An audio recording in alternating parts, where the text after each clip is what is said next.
नमस्कार प्यारे विद्यार्थियों, मैं विक्रम वर्मा आपका तहे दिल से स्वागत करता हूं आपके अपने YouTube channel online study with Vikram पर। तो प्यारे विद्यार्थियों, आप सभी स्वस्थ होंगे, मस्त होंगे और अपनी अपनी तैयारी में व्यस्त होंगे। और इसी तैयारी को और मजबूत और शानदार और दमदार बनाने के लिए हम कर रहे हैं BFTC एग्जाम, जो कि आपका 30 जून को होना है। उसके लिए संपूर्ण हिंदी क्या कर रहे हैं प्यारे विद्यार्थियों, संपूर्ण हिंदी कर रहे हैं BFTC एग्जाम के लिए। और राजस्थान जीके की बात करें तो राजस्थान जीके का भूगोल और राजस्थान जीके का इतिहास आपको करवा दिया, जिसमें सर्वाधिक क्वेश्चन पूछे जाने की संभावना है। और आज हम बात करने वाले हैं संपूर्ण हिंदी की। बात करें तो संपूर्ण हिंदी की 11 नंबर क्लास की बात है करने वाले। कितनी नंबर क्लास रहने वाली है? 11 नंबर क्लास रहने वाली, यानी इससे पहले आपकी हिंदी की 10 क्लासें हो चुकी है। अगर आपने वो 10 क्लासें नहीं देखी तो प्ले लिस्ट में जाकर देख लीजिएगा। इन्हीं क्लासों से आपको क्वेश्चन पूछे जाएंगे BFTC एग्जाम 2024 में। तो चलिए आज की क्लास हम स्टार्ट करते हैं नई ऊर्जा नई उमंग के साथ। रख हौसला, वो मंजर भी आएगा,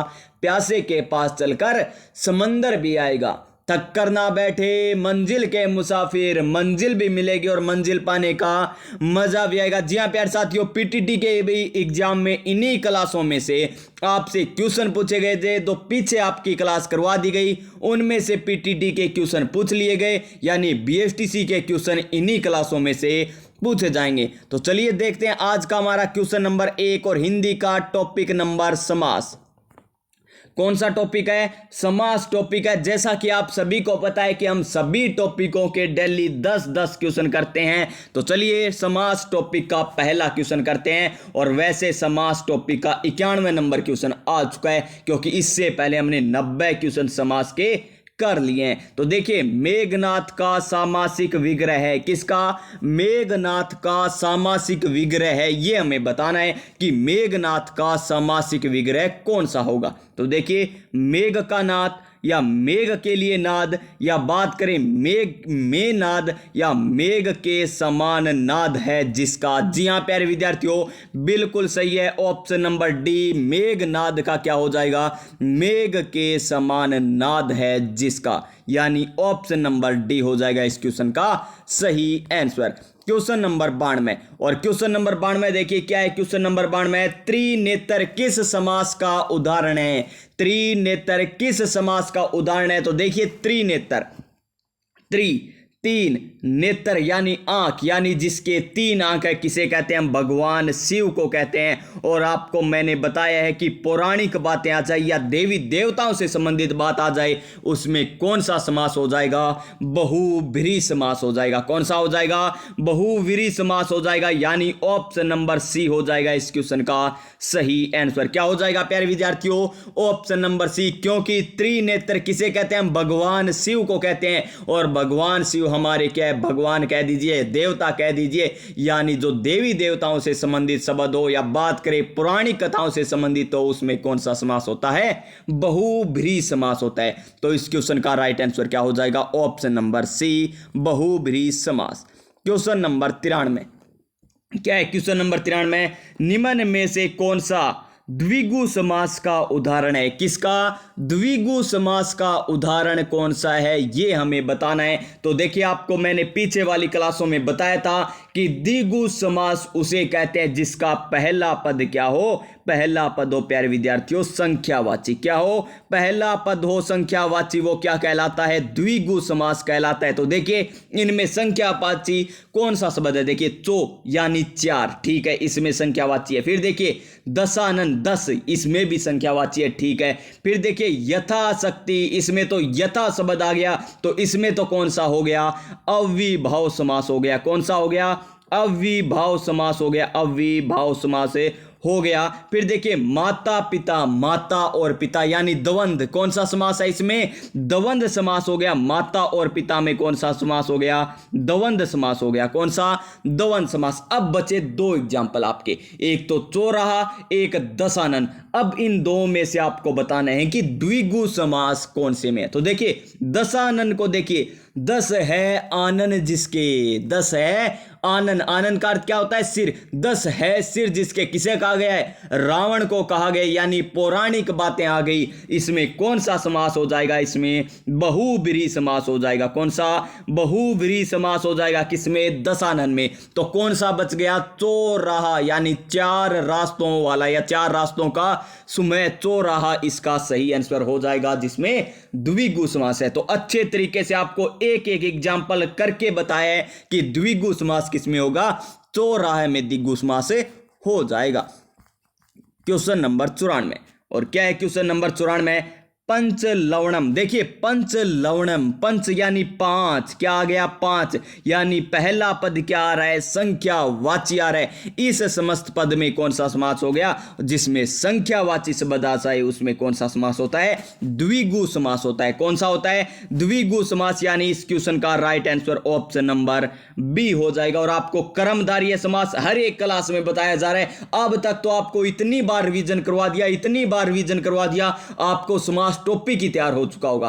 हो चुका है ना प्यारे साथियों? जिसने लगातार क्लासें लगाई है ना, उसका समास टॉपिक से एक भी क्वेश्चन गलत नहीं होगा, चाहे किसी भी तरीके से आपसे क्वेश्चन पूछ लिया जाए। और आने वाली क्लास लगा लीजिएगा, आपका फिर भी गलत नहीं होगा, क्योंकि आने वाले क्वेश्चनों में से भी आपके क्वेश्चन पूछे जाएंगे। तो कर्मधारय समास में क्या होता है? जिसमें विशेषण होता है। क्या? जिसमें विशेषण होता है उसमें कर्मधारय समास होता है। और कल तो सारे कर्मधारय समास के ही उदाहरण थे प्यारे साथियों, हमने किए थे। तो देखिए नेक्स्ट क्वेश्चन करते हैं। देखिए ये फिर आ गया एग्जाम्पल, 95 नंबर एग्जाम्पल जो हमने कल किया था वही तरह का क्वेश्चन है। और क्या है? महाकवि शब्द में समास है।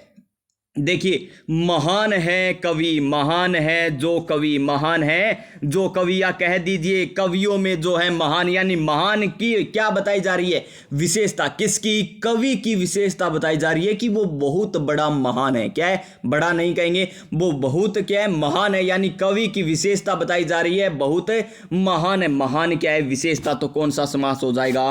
कर्मधारय समास हो जाएगा। कौन सा?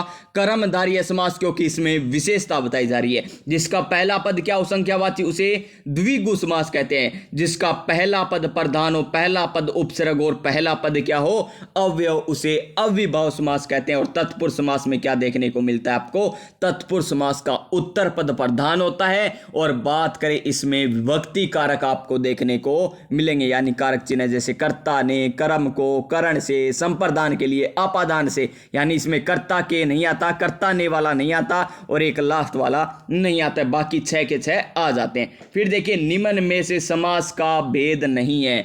निम्न में से समास का भेद नहीं है तो बहुब्रीहि समास होता है। करदंत ये तो प्रत्यय का प्रकार है, और हमें यही पूछा है कि निम्न में से समास का भेद नहीं है, तो करदंत प्रत्यय। कौन सा?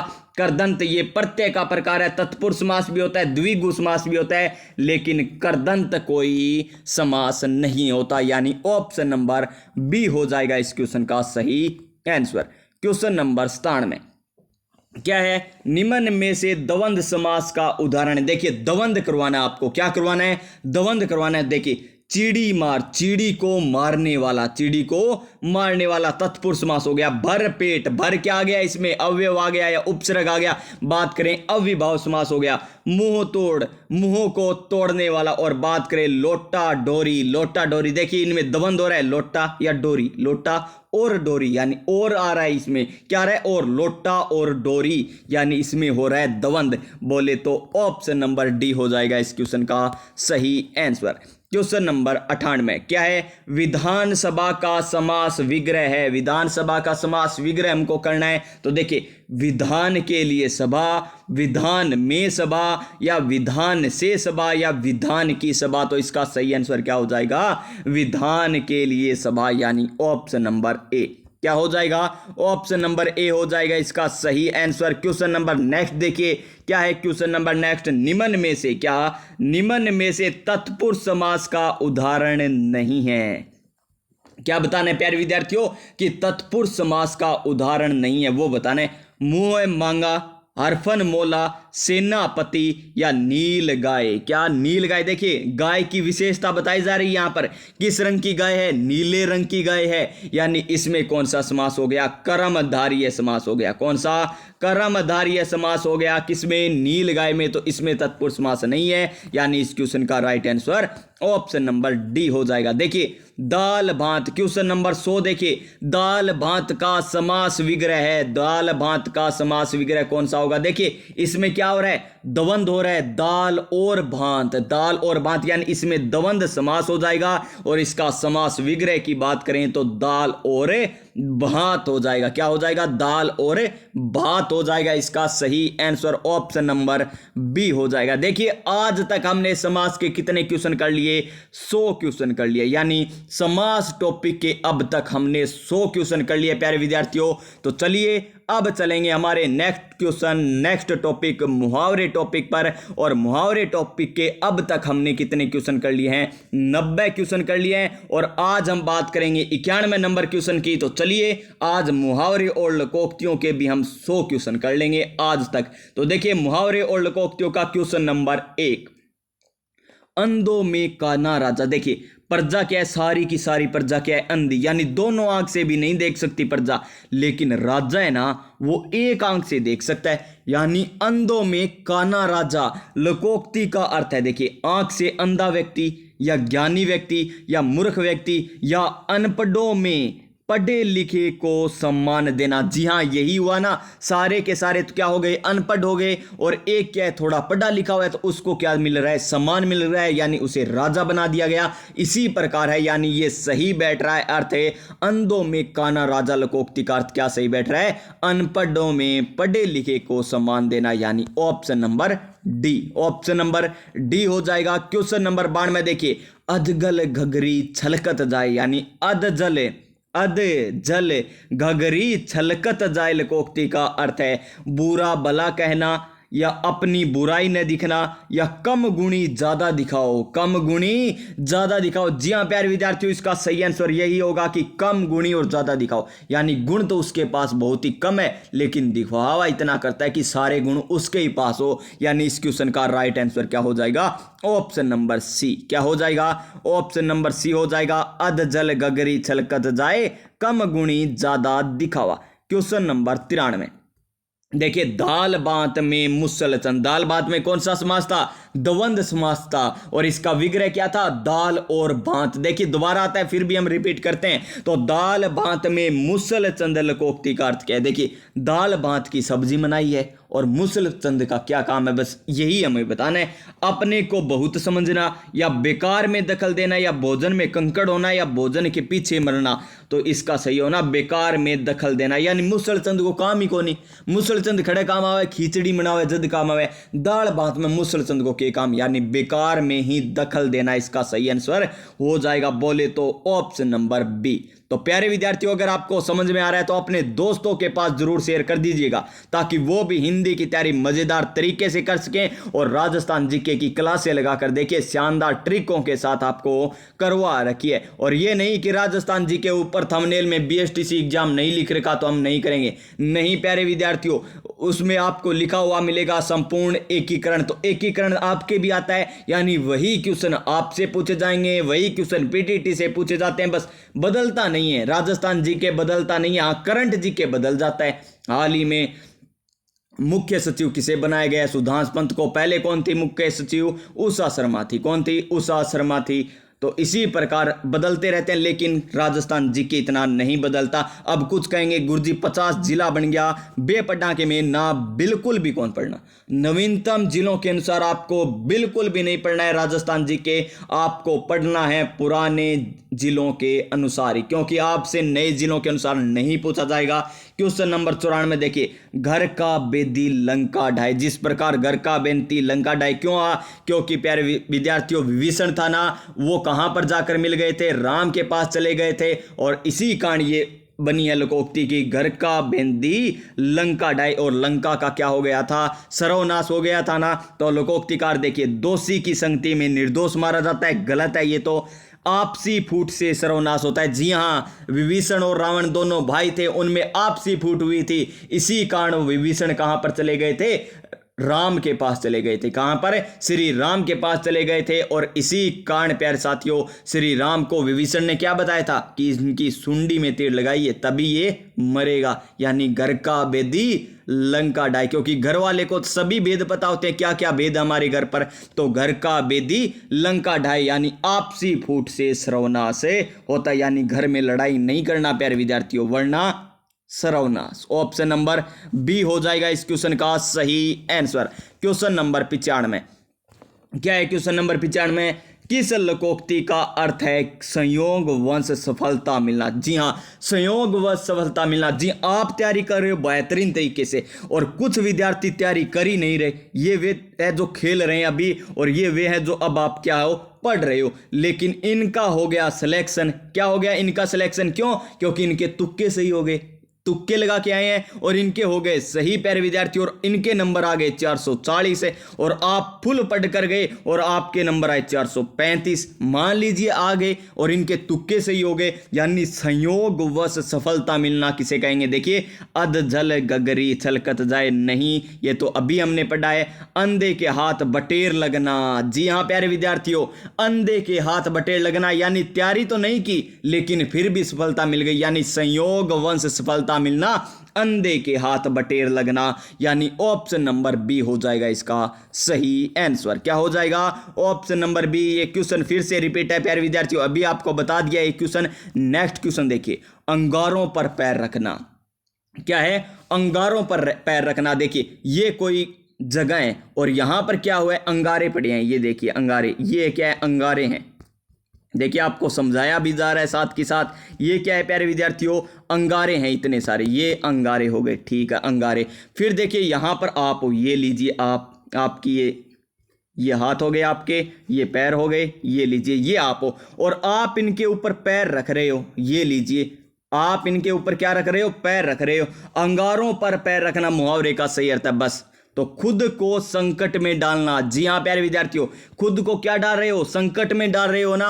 आपको पता है कि अंगारे ऊपर पैर रखने से हमारा पैर जल जाएगा, लेकिन फिर भी आप पैर रख रहे हो, यानी खुद को ही संकट में डाल रहे हो, यानी ऑप्शन नंबर बी हो जाएगा इस क्वेश्चन का सही आंसर। और आपको बताना है कमेंट करके। राजस्थान जीके का क्वेश्चन है, और क्या है राजस्थान जीके का? कि अग्नि नृत्य किस संप्रदाय के द्वारा किया जाता है? और अग्नि नृत्य वही है जो अंगारों पर ऊपर क्या, अंगारों के ऊपर नृत्य करते हैं। और बताइए अग्नि नृत्य कहां पर किया जाता है और कौन से संप्रदाय के द्वारा किया जाता है? कमेंट बॉक्स में बताइएगा। ये क्वेश्चन पक्का आएगा बस। तो अगर जिसने कमेंट करके बताया है उसका तो सही होगा, बाकी का प्यारे विद्यार्थियों तुक्का लगेगा, क्योंकि उसने पढ़ा नहीं होगा तभी तो कमेंट में नहीं लिखा। इंद्र का अखाड़ा मुहावरे का सही अर्थ है। इंद्र का अखाड़ा मुहावरे का सही अर्थ क्या है? तो देखिए, मुश्किल में पढ़ना, मौज की जगह होना, या दोगुना लाभ होना, या बुरी तरह धोखा खाना। तो देखिए, इंद्र का अखाड़ा, इंद्र का अखाड़ा यानी इंद्र तो भगवान है और उनका अखाड़ा होगा, वहां तो मौज ही मौज होगी, यानी मौज की जगह होना, यानी फुल मस्ती होगी। बस इंद्र के अखाड़े में चले जाइए, फुल मस्ती करके आइए, यानी मौज की जगह होना इंद्र का अखाड़ा, यानी option number B. Question number 98 क्या है? क्वेश्चन नंबर 98 गर्दन रेतना। कहते नहीं गर्दन रेत दी, यानी गड़ो काट दियो। गर्दन रेतना यानी गड़ो काट दियो, यानी के कर दियो, मार दियो। के कर दियो, मार दियो, यानी प्यारे विद्यार्थियों किसी को मारना, इसका सही अर्थ हो जाएगा। क्या हो जाएगा? मारना। गर्दन रेतना मुहावरे का सही अर्थ क्या होगा? किसी को मार डालना या ना मारना। क्वेश्चन नंबर 99 क्या है? वायदे का पक्का होना। क्या होना? वायदे का पक्का होना के लिए उचित मुहावरा। देखिए, आपके दोस्त ने आपसे वादा किया है कि जैसे ही मेरा बीएसटीसी के एग्जाम में कॉलेज मिलेगा मैं आपको पार्टी दूंगा। बस वादा कर दिया, यानी बात की बात में, या बात का धनी है वो, या बात बनाना है, या बात चलना है, यानी बात की बात में, यानी जो बात कह दी नहीं बस वह पक्की है, यानी वायदे का पक्का होना, या बात की बात का धनी, यानी बात का धनी होना। इसका सही आंसर हो जाएगा ऑप्शन नंबर, क्या हो जाएगा? ऑप्शन नंबर बी, बात का धनी, यानी वो कभी मुकरेगा नहीं, बात का वो पक्का धनी है, कभी नटता नहीं है किसी बात को अगर उसने वादा कर दिया। तो क्वेश्चन नंबर 100 देखिए, दाल में काला होना, क्या होना, दाल में काला होना मुहावरे का सही अर्थ है दाल में कोयला गिरना, दाल काली होना, या प्रतिकूल कार्य करना, या गड़बड़ होना। यानी दाल दया, याद आ रहा है ना, दया, दाल में कुछ काला है यानी कुछ ना कुछ गड़बड़ है प्यारे विद्यार्थियों। यानी ऑप्शन नंबर डी हो जाएगा इस क्वेश्चन का सही आंसर। क्या हो जाएगा, ऑप्शन नंबर डी। देखिए हमने पहले आज तक हमने कितने क्वेश्चन, 100 क्वेश्चन किसके कर लिए, समास के कर लिए, यानी आज शतक लगा दिया हमने समास के क्वेश्चनों का। और 100 ही क्वेश्चन किसके कर लिए, मुहावरे प्लस लोकोक्तियों के। किसके, मुहावरे प्लस लोकोक्तियों के 100 क्वेश्चन आज तक हमने कर लिए हैं प्यारे विद्यार्थियों। तो चलिए अब चलेंगे हमारे नेक्स्ट टॉपिक पर, और नेक्स्ट टॉपिक क्या है हमारा, प्यारा सा संधि टॉपिक। कौन सा है, संधि टॉपिक है। और क्वेश्चन नंबर 91 देखिए, क्योंकि 90 क्वेश्चन इससे पहले हमने कर रखे हैं। तो क्वेश्चन नंबर 1, पुण्य विसर्ग धन जन्म की संधि है। पहले तो आपको यह पता चल गया विसर्ग देखते ही कि इसमें कौन सी संधि है, विसर्ग संधि है। कौन सी संधि है प्यारे विद्यार्थियों, विसर्ग संधि है। अब कीजिए इसका क्या करना है, हमें संधि विच्छेद तो कर रखा है, हमें क्या करना है, यहां पर सही संधि करनी है। तो पुण्य विसर्ग धन जन्म, देखिए विसर्ग के बाद क्या आ रहा है, जय यानी च वर्ग आ रहा है। कौन सा, च वर्ग आ रहा है। और च वर्ग आ जाए तो विसर्ग का क्या हो जाता है, लोप हो जाता है, यानी विसर्ग तो हट जाता है। और किसका आगमन हो जाता है, आधे रे का आगमन हो जाता है, यानी रे का, यानी पुनर्जन्म। क्या हो जाएगा, पुनर्जन्म। और ये आधा अक्षर है, तो आधा अक्षर कहां पर चला जाता है, ऊपर चला जाता है प्यारे विद्यार्थियों। ये लीजिए पुनर्जन्म। तो कौन सा सही आंसर हो जाएगा, ऑप्शन नंबर सी। क्या हो जाएगा, ऑप्शन नंबर सी इस क्वेश्चन का सही आंसर हो जाएगा। क्वेश्चन नंबर 92 क्या है, क्वेश्चन नंबर 92, वीरांगना शब्द का संधि विच्छेद है। वीरांगना शब्द का संधि विच्छेद करना है। तो देखिए वीरांग प्लस में ना, या वीरा धन, धन भी बोलते हैं प्लस को, अंगना, या वीर धन अंगना, या वीरा धन गन्ना। तो इसका सही आंसर क्या होगा, वीर धन अंगना। तो देखिए वीर धन अंगना, वीर धन अंगना, ये लीजिए ये है सही संधि विच्छेद। और यहां पर क्या आ रहा है, ए आ रहा है। और यहां पर भी अंतिम क्या आ रहा है, रे तो आधा है, प्लस में क्या है, ए, यानी ये ए और ए मिलकर क्या बना लेंगे, आ बना लेंगे। कौन सी संधि हो जाएगी, ये दीर्घ संधि हो जाएगी। यानी आ बनेगा तो क्या आ जाएगा, वीरांगना, वीर प्लस अंगना वीरांगना हो जाएगा। यानी ऑप्शन नंबर सी हो जाएगा इसका सही आंसर। क्वेश्चन नंबर 93 क्या है, क्वेश्चन नंबर 93, मम प्लस ऐश्वर्य की संधि है। मम प्लस ऐश्वर्य की संधि है। तो देखिए मम प्लस ऐश्वर्य, यहां पर क्या रहा है, मैं धन ए, इसको तोड़िए, एक बार आपको तोड़ना सिखाता हूं मैं। मम को किस प्रकार तोड़ेंगे, मैं धन ए, धन मैं, फिर आ जाएगा फिर ए। ये देखिए इस प्रकार है ये मम। इन शब्दों को मिलाकर क्या बना है, मम बना है। और आगे देखिए क्या है, ए आ रहा है। और देखिए इनको मिलाएंगे तो क्या बन जाएगा, ए और ए को मिलाएंगे तो किसका आगमन हो जाता है, ए का आगमन हो जाता है। और कौन सी संधि होती है ये होती है वर्धी संधि। तो जोड़िए इनको, मैं में, क्योंकि ए की ध्वनि आ गई ना, ये लीजिए। और आगे क्या है, सर्वे, ये मम्मे सर्वे हो जाएगा। यानी ऑप्शन नंबर बी क्या हो जाएगा प्यारे विद्यार्थियों, ऑप्शन नंबर बी हो जाएगा। और कौन सी संधि हो जाएगी, वर्धी संधि इसका सही आंसर हो जाएगा। ऑप्शन नंबर कौन सा था, बी। ऑप्शन नंबर कौन सा था, बी सही आंसर हो जाएगा। और इसमें संधि कौन सी हो जाएगी, वर्धी। अब बात करते हैं क्वेश्चन नंबर नेक्स्ट की, गायक का संधि विच्छेद करना है। कौन सा, गायक का संधि विच्छेद करना है। और गायक में कौन सी संधि है, देखिएगा, गा प्लस में अक, गे प्लस में अक, या गई प्लस में अक, या गे प्लस में अक। तो इसका सही संधि विच्छेद क्या हो जाएगा, गे प्लस में अक। क्यों, क्योंकि आगे यहां पर क्या है, ए है, और उसके बाद क्या आ रहा है, ए आ रहा है। तो किसका आगमन हो जाएगा प्यारे विद्यार्थियों, ये तो जाएंगे, लोप हो जाएंगे। और इनकी जगह क्या आ जाएगा, आय आ जाएगा। क्या आ जाएगा, आय आ जाएगा। यानी गायक, गायक बन जाएगा। गय आधा है यहां पर, तो गायक बन जाएगा। बोले तो गायक का संधि विग्रह कर दिया हमने, गे प्लस में अक। और कौन सी संधि है इसमें, अयादी संधि। इसका सही आंसर ऑप्शन नंबर डी हो जाएगा। क्या हो जाएगा, ऑप्शन नंबर डी हो जाएगा। नेक्स्ट क्वेश्चन देखिए, क्वेश्चन नंबर 95 क्या है, पवित्र शब्द का संधि विग्रह है। किसका, पवित्र शब्द का संधि विग्रह हमें बताना है। तो देखिए पवित्र का हमने पीछे भी किया है, पो धन इतर, पो धन इतर। क्यों? क्योंकि प्यारे विद्यार्थियों इसमें कौन सी संधि है? अयादी संधि। देखिए ए की मात्रा ओ आ रहा है, क्या आ रहा है? ओ आ रहा है, और ओ के बाद क्या आ गया? ई आ गया। तो इसका क्या बन जाएगा? इसका बन जाएगा अव। क्या बन जाएगा? अव बन जाएगा, यानी पवित्र बन जाएगा। पो धन इतर पवित्र, क्या बन जाएगा? पवित्र। और अयादी संधि का उदाहरण है। जिसने शुरू से क्लास लगाई है ना, आज उसे बहुत ही अच्छे तरीके से समझ में आ रहा होगा, क्योंकि हमने शुरू से एकदम बेसिक से चले थे और हम वास्तव में बहुत अच्छे अच्छे एग्जाम्पल कर रहे हैं वर्तमान में, और इन्हीं एग्जाम्पलों को आपसे पूछा जाएगा। सही संधि विच्छेद का चयन कीजिए। सही संधि विच्छेद। परीक्षा परिधन इच्छा गलत है। क्यों गलत है प्यारे विद्यार्थियों? ये आपको बताना है कमेंट बॉक्स में। अनुच्छेद, अनु विसर्ग धन छेद, अनु विसर्ग धन छेद। फिर देखिए सदाचार, सत धन आचार, सत धन आचार। और फिर देखिए नेक्स्ट स्वेच्छा, सुधन इच्छा। तो कौन सा सही है? ऑप्शन नंबर बी, नहीं सी हो जाएगा इसका सही आंसर। क्या हो जाएगा? ऑप्शन नंबर सी, सत्य प्लस आचार सदाचार। ये स्वेच्छा क्यों गलत हुआ है पता है ना आपको?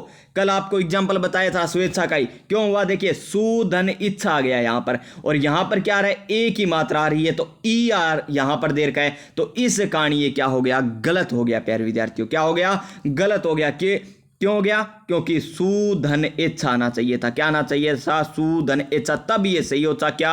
स्वेच्छा। क्या होता? स्वेच्छा इसका सही अर्थ होता। और इसमें कौन सी संधि है? यण संधि है। कौन सी संधि? यण संधि होती। क्यों? क्योंकि वह के बाद कोई आधा अक्षर, ये के पहले आधा अक्षर या रे के पहले आधा अक्षर आ जाए, उसमें यण संधि होती है। नेक्स्ट क्वेश्चन देखिए, लाकृति पद में कौन सी संधि है? लाकृति अभी आपको बताए, ये वह और रे से पहले आधा अक्षर आपको दिख जाए, उसमें कौन सी संधि है? यण संधि। देखिए लाकृति, रे से पहले क्या है? आधा अक्षर, यानी यण संधि का उदाहरण हो जाएगा। ऑप्शन नंबर सी हो जाएगा इसका सही आंसर। क्वेश्चन नंबर 98 देखिए, देव प्लस ऐश्वर्यम, तो देवेश्वर्यम। क्यों? क्योंकि इसमें कौन सी संधि है? इसमें भी प्यारे विद्यार्थियों कौन सी है? वर्धी संधि है। कौन सी? वर्धी संधि है, यानी ऑप्शन नंबर बी हो जाएगा इसका सही आंसर।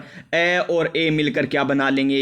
ए बना लेंगे, बड़ा ए बना लेंगे, यानी देवेश्वर्यम हो जाएगा इसका सही आंसर। नेक्स्ट क्वेश्चन, क्या है? परमार्थ नहीं है यहाँ पर, क्या है? प्रादर। क्या है? प्रादर शब्द का संधि विच्छेद क्या है? पर धन अर्ध, या बात करें पर धन अर्ध, या पराधन अर्ध, या बात करें इनमें से कोई नहीं। तो इसका सही आंसर क्या हो जाएगा? पर धन अर्ध बोले तो ऑप्शन नंबर ए। क्यों? क्योंकि प्यारे विद्यार्थियों इसमें है दीर्घ संधि। कौन सी संधि? दीर्घ संधि। देखिए ए और ए मिलकर क्या बना लेंगे? आ बना लेंगे, यानी परार्ध। क्या बना लेंगे? प्रारब्ध बना लेंगे। क्या बना लेंगे? प्रारब्ध बना लेंगे, प्रारब्ध बना लेंगे। ये लीजिए सही संधि विच्छेद हो जाएगा। क्वेश्चन नंबर 100 देखिए, क्या है क्वेश्चन नंबर 100? निम्न में से स्वर संधि का उदाहरण है। स्वर संधि का उदाहरण बताना है हमें। अत्युत्तम, यानी अति प्लस उत्तम। और कौन सी संधि हो गई ये? अति धन उत्तम। कौन सी संधि है प्यारे विद्यार्थियों? यण संधि। कौन सी? यण संधि। अभी आपको बताया ना, यह से पहले आधा अक्षर मिल जाए, वह से पहले आधा अक्षर मिल जाए, या री से पहले आधा अक्षर मिल जाए, तो उसमें यण संधि होती है। तो यण संधि स्वर संधि का उदाहरण है, यानी ऑप्शन नंबर ए ही हो जाएगा इस क्वेश्चन का सही आंसर। तो देखिए 100 क्वेश्चन हमने समास के कर लिए अब तक, 100 ही क्वेश्चन हमने मुहावरे और लोकोक्तियों के कर लिए, और 100 ही क्वेश्चन अब तक हमने किसके कर लिए? संधि के कर लिए हैं। अब चलिए हमारे नेक्स्ट टॉपिक पर। नेक्स्ट टॉपिक क्या है? वाक्यांश के लिए एक शब्द। तो देखिए वाक्यांश के लिए एक शब्द की बात करते हैं। तो आ जानू बाऊ शब्द किसके लिए प्रयुक्त हुआ है? लंबे हाथ वाले के लिए, जिसके हाथ छोटे हैं उसके लिए, जिसके हाथ घुटनों तक लंबे हो, या जिसके हाथों में यश हो। तो इसका सही आंसर क्या हो जाएगा? जिसके हाथ घुटनों तक लंबे हो उसे क्या कहेंगे? आ जानू बाहु। और इसमें कौन सा उपसर्ग है? आ उपसर्ग आ गया, तो कौन सा समास हो गया? अव्ययीभाव समास हो गया। कौन सा? अव्ययीभाव समास हो गया। अगर आपको अव्ययीभाव ऑप्शन में ना मिले तो प्यारे विद्यार्थियों कौन सा समास हो जाएगा इसमें? बहुब्रीहि समास। अगर दोनों आपको मिल जाए, अव्ययभाव भी ऑप्शन में मिल जाए, बहुब्रीहि भी ऑप्शन में मिल जाए, तब आप कौन सा सही करोगे? बहुब्रीहि समास, क्योंकि जिसके हाथ घुटनों तक लंबे हो, यानी देवताओं से संबंधित बात हो रही है, तो इसमें भी क्या आ जाएगा? बहुब्रीहि समास आ जाएगा। Next question, question number 92। क्या है क्वेश्चन नंबर 92? वह भूमि जिसमें लवणता के कारण कुछ भी नहीं उगता हो। वाक्यांश के लिए उपयुक्त शब्द है प्रति, कछार, बीहड़, उत्सर। तो इस क्षेत्र को क्या कहते हैं? हमें उत्सर क्षेत्र बोलते हैं, यानी ऑप्शन नंबर डी। तो इसमें समझाने वाली कोई बात नहीं है। तो चलिए इनको हम फटाफट कर लेते हैं प्यारे विद्यार्थियों। क्या करते हैं? इस टॉपिक को फटाफट कर लेते हैं। किस विकल्प में दिए गए वाक्यांश के लिए गलत शब्द प्रयुक्त हुआ है? माता पिता की संतति के प्रति प्रेम वात्सल्य कहलाता है। एक क्वेश्चन देखिए, इस क्वेश्चन में आपको 3 क्वेश्चन मिलेंगे। एक तो ये हो गया, माता पिता का संतति के प्रति यानी संतान के प्रति प्रेम क्या कहलाता है? वात्सल्य कहलाता है। बिल्कुल सही है। अनायास प्रसन्न होने वाला आशुतोष कहलाता है। बिल्कुल सही है। अतिथियों की सेवा करने वाला अभ्यागत गलत है। क्या है? गलत है। और समय पर जिसकी बुद्धि ठीक कार्य करे प्रत्युत्पन्न मति, तो ये भी बिल्कुल सही है, यानी 1, 2, 4 सही है और 3 नंबर गलत है, यानी इसका आंसर ऑप्शन नंबर 3 हो जाएगा। Question number 94। ये तो अब तक हम 3-4 बार कर चुके हैं। वह जो किए गए उपकार को न माने वाक्यांश के लिए उपयुक्त शब्द होगा कर्तज्ञ, कर्तघन, कर्तकार्य या कर्तार। तो इसका सही आंसर कर्तघन हो जाएगा, यानी option number B. Question number 95। और क्या है क्वेश्चन नंबर 95? किस विकल्प में वाक्यांश के लिए प्रयुक्त शब्द सही नहीं है? सही नहीं है ये बताना है। जो अपने सीमित क्षेत्र या ज्ञान से बाहर न जाता हो। कूप मंडूक, बिल्कुल सही है। जिसकी सारी इच्छाएं तृप्त हो गई हो। पूर्ण काम, बिल्कुल सही है। जो विश्वास करने योग्य हो, विश्वस्त होता है, बिल्कुल सही है। वह जो कम खर्च करता हो अपव्ययी नहीं होता। प्यारे विद्यार्थियों, तो इसका सही आंसर आपको बता रखा है, लिख दीजिए इसका आंसर भी कमेंट बॉक्स में। और इसका क्वेश्चन का राइट आंसर तो ऑप्शन नंबर डी हो जाएगा, जो हमें गलत दे रखा है। Next question, question number 96। किस विकल्प में वाक्यांश के लिए प्रयुक्त शब्द सही नहीं है? सही नहीं है ये हमें बताना है। ये तो वही क्वेश्चन आ गया। चलिए इसका सही आंसर कमेंट में बताइए। वह जो कम खर्च करता उसे क्या कहेंगे? Question number 97। क्या है? जो ज्ञानेंद्रियों की पहुंच के बाहर हो। ज्ञानेंद्रियों की पहुंच से बाहर हो। अतीन्द्रिय, जतीन्द्रिय, इंद्रिय गोचर या इंद्रिय निर्गत। तो इसका सही आंसर क्या हो जाएगा? अतीन्द्रिय। क्या हो जाएगा? अतीन्द्रिय हो जाएगा। बोले तो ऑप्शन नंबर ए। क्या हो जाएगा? Option number A. Question number 98। प्रागैतिहासिक, क्या प्रागैतिहासिक शब्द में निम्न में से किस वाक्यांश के लिए प्रयुक्त हुआ है? अति प्राचीन इतिहास के लिए, लिपिबद्ध इतिहास के लिए, ज्ञात इतिहास से पूर्व का समय। तो क्या कहलाता है? प्रागैतिहासिक कहलाता है, यानी ऑप्शन नंबर सी हो जाएगा इसका सही answer. Option number C. Question number 99। क्या है क्वेश्चन नंबर 99? रेखांकित वाक्यांश के लिए उचित शब्द चुनिए। आंखों के सामने घटित घटना पर विश्वास तो करना पड़ता है। आंखों के सामने घटित घटना पर विश्वास तो करना पड़ता है। और हमें जो नीचे अंडरलाइन दे रखी है, यानी रेखांकित वाक्य दे रखा है, उसमें शब्द बताना है। आंखों के सामने यानी प्रत्यक्ष अनुभव करना। क्या करना? प्रत्यक्ष अनुभव करना। बोले तो ऑप्शन नंबर बी हो जाएगा इस क्वेश्चन का सही आंसर। Question number 100। और क्या है क्वेश्चन नंबर 100? त्रिकालदर्शी किसे कहते हैं? त्रिकालदर्शी किसे कहेंगे? जो तीनों लोकों के बारे में जानता हो, जो तीनों कालों के बारे में जानता हो, जो तीनों कालों में जीवित रहे, या जो तीनों कालों में न हो। तो इसका सही आंसर क्या हो जाएगा? त्रिकालदर्शी का जो तीनों कालों के बारे में जानता हो, यानी ऑप्शन नंबर बी। क्या हो जाएगा? ऑप्शन नंबर बी हो जाएगा। तो देखिए यहां पर हमने फिर एक और सेंचुरी लगा दी है। अब तक हमने 400 रन कर लिए। कितने? 400 रन पूरे कर लिए, यानी आज तो हम फुल फॉर्म में हैं। तो देखिए 400 क्वेश्चन, 100 क्वेश्चन पहले किसके हो चुके हैं? 100 क्वेश्चन आज तक हमने समास के किए। 100 क्वेश्चन आज तक हमने उपसर्ग और प्रत्यय के कर लिए। उपसर्ग और प्रत्यय के अभी नहीं हुए, होंगे आगे। देखिए 100 क्वेश्चन मुहावरे और लोकोक्तियों के हो गए, 100 क्वेश्चन संधि के हो गए, और 100 ही क्वेश्चन वाक्यांश के लिए एक शब्द के हो गए। यानी अब तक 400 क्वेश्चन हम कर चुके हैं। अब आता है हमारा नेक्स्ट टॉपिक, उपसर्ग और प्रत्यय। क्या है उपसर्ग और प्रत्यय? तो देखिए अंतिम टॉपिक है आज का हमारा। तो देखिए 10 क्वेश्चन और शेष बचे हैं, तो चलिए कर लेते हैं इन्हें भी। यह प्रत्यय से निमित्त शब्द नहीं है। दाम्पत्य, धैर्य, दार्शन्य या तारुण्य। तो देखिए दर्शनाय, क्या है? दर्शनाय। तो दर्शन धन यह नहीं है, यहाँ पर दर्शन धन यह नहीं हो रहा। इसमें यह प्रत्यय नहीं है, यानी यही हमें पूछा है। ऑप्शन नंबर सी हो जाएगा इस क्वेश्चन का सही आंसर। किस शब्द में वी उपसर्ग नहीं है? किस शब्द में वी उपसर्ग नहीं है? देखिए, वी धन शाखा इसमें तो है, वी धन श्वास इसमें भी है, वी धन धान इसमें भी है, धान होता है मूल शब्द, लेकिन वी धन धा ये कोई मूल शब्द नहीं बचेगा, यानी ऑप्शन नंबर डी हो जाएगा इस क्वेश्चन का सही आंसर। विद्या में वी उपसर्ग, विद्या में वी उपसर्ग नहीं है। क्वेश्चन नंबर 93, किस विकल्प में उपसर्ग और प्रत्यय दोनों का प्रयोग हुआ है? तो देखिए, वी उपसर्ग, ता क्या हो गया? प्रत्यय हो गया, और शिष्ट क्या हो गया? मूल शब्द, यानी वी उपसर्ग है, शिष्ट क्या है? मूल शब्द है, और ता की बात करें तो प्रत्यय, यानी उपसर्ग और प्रत्यय दोनों का प्रयोग किसमें हुआ है? विशिष्टता में हुआ है। किसमें? विशिष्टता में हुआ है। इसमें ता प्रत्यय का हुआ है, इसमें ता प्रत्यय हुआ है, इसमें ता प्रत्यय हुआ है, लेकिन इनमें उपसर्ग का प्रयोग नहीं हुआ। ऑप्शन नंबर ए हो जाएगा इसका सही आंसर। और नेक्स्ट क्वेश्चन, किस शब्द में एक से अधिक उपसर्ग है? एक से अधिक, उपस्थिति, अवतरण, अभिभाषण, अभि उपसर्ग हो गया, अ उपसर्ग हो गया, और यहां पर उप उपसर्ग हो गया, लेकिन व्याकरण में देखिए, किसमें? व्याकरण में। तो देखिए, वी धन आकरण, फिर आकरण को और तोड़ दीजिए, वी धन आ धन करण, ये लीजिए, कितने उपसर्ग हो गए?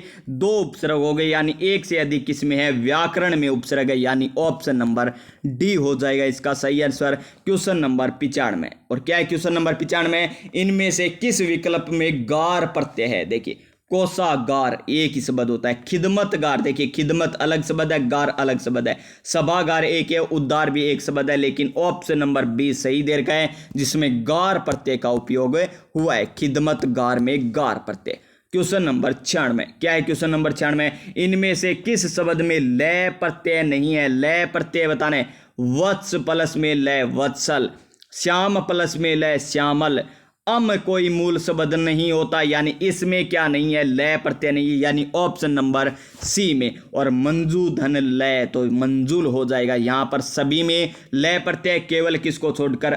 मल को छोड़कर, क्योंकि इसमें लय प्रत्यय का उपयोग नहीं हुआ है। क्वेश्चन नंबर 97, ये क्वेश्चन तो लगभग हमने जितनी भी क्लासें की है ना, ये क्वेश्चन सभी में देखने को मिला है कि इनमें से किस शब्द में परा उपसर्ग है? परा उपसर्ग, परामर्श, प्रायण, पराधीन या प्रार्थ? तो इसका सही आंसर परामर्श होगा। क्या होगा? परामर्श हो जाएगा। प्रायण में नहीं होगा, नहीं पराधीन में होगा, क्योंकि ये दूसरों के अधीन की बात कर रहा है, नहीं प्रार्थ में होगा। ऑप्शन नंबर ए हो जाएगा इसका सही answer. Question number next 98 number question, नी उपसर्ग से बने शब्द को पहचानिए। निर्वास, निश्चय, निरोग, नियुक्त। तो देखिए, निधन युक्त, निधन युक्त, यानी इसमें क्या है? नी उपसर्ग का प्रयोग हुआ है, यानी नियुक्त में नी उपसर्ग। उपसर्ग क्या होता है? जो पहले जुड़ता है। देखिए, स्वागत, स्वागत का संधि विच्छेद करिए एक बार, सुधन आगत, कौन सी संधि है? ये हो गई प्यारे विद्यार्थियों यण संधि। कौन सी संधि? यण संधि, यानी सुधन आगत। तो उपसर्ग कौन सा हो जाएगा? जो पहले आए, यानी सु, इसमें क्या हो जाएगा? उपसर्ग। बोले तो ऑप्शन नंबर ए। अंतिम क्वेश्चन देखिए, आज का हमारी क्लास का अंतिम क्वेश्चन, अन्न प्रत्यय के योग से बना शब्द है। अन्न के, तो उड़ान, देखिए अन्न से क्या है? उड़ान दे रखा है, में सिमरन दे रखा है, जतन दे रखा है, और थकान दे रखा है। इसको आपको कमेंट करके बताना है। तो देखिए, अब तक हमने आपसे 2 या 3 क्वेश्चन पूछे होंगे, सभी के एग्जाम दीजिएगा। अग्नि नृत्य वाला भी एग्जाम दीजिएगा, जो कम बोलता वो भी उसका भी आंसर देना है, और इसका भी आपको आंसर देना है कमेंट करके प्यारे विद्यार्थियों। तो अब हमने 100 क्वेश्चन किसके और कर लिए? उपसर्ग और प्रत्यय के। 100 क्वेश्चन हमने समास के, 100 क्वेश्चन संधि के, 100 क्वेश्चन वाक्यांश के लिए एक शब्द, 100 क्वेश्चन ही किसके कर लिए? मुहावरे और लोकोक्तियों के। यानी अब तक हिंदी में हम तक कितने क्वेश्चन कर सके हैं? 500 क्वेश्चन कर चुके हैं। कितने क्वेश्चन? 500 क्वेश्चन प्यारे विद्यार्थियों कर चुके हैं। और जब आपका एग्जाम होगा तब तक हम लगभग प्यारे विद्यार्थियों कितने क्वेश्चन कर चुके होंगे? लगभग 1500 क्वेश्चन के हर बार कर चुके हैं। 15 से ही नहीं, क्योंकि यहां पर आपको व्याख्या बताई जाती है, इसके अलावा बताया भी जाता है, यानी 2000 क्वेश्चन संधि के कर लेंगे अगर आप रेगुलर रहते हो तो प्यारे विद्यार्थियों, इन 2000 क्वेश्चनों में से ही आपके क्वेश्चन पूछे जाएंगे। वो 30 के 30 क्वेश्चन पूछे जाएं या 28 पूछे जाएं, यहां से आपसे बाहर नहीं जाएगा। तो आज की क्लास आपको किस प्रकार लगी? आज की क्लास आपको अच्छी लगी हो तो क्लास को लाइक कीजिएगा, अपने दोस्तों के पास शेयर कीजिएगा, और हाँ, चैनल पर पहली बार आए हैं ना, तो चैनल को सब्सक्राइब करके पास में जो बेल आइकन है उसे दबाकर रख लीजिएगा ताकि आने वाली क्लास का नोटिफिकेशन आपको मिल सके। मिलते हैं नेक्स्ट क्लास में, तब तक आप स्वस्थ रहिएगा, मस्त रहिएगा और अपनी अपनी तैयारी में व्यस्त रहिएगा। जय हिंद, जय भारत।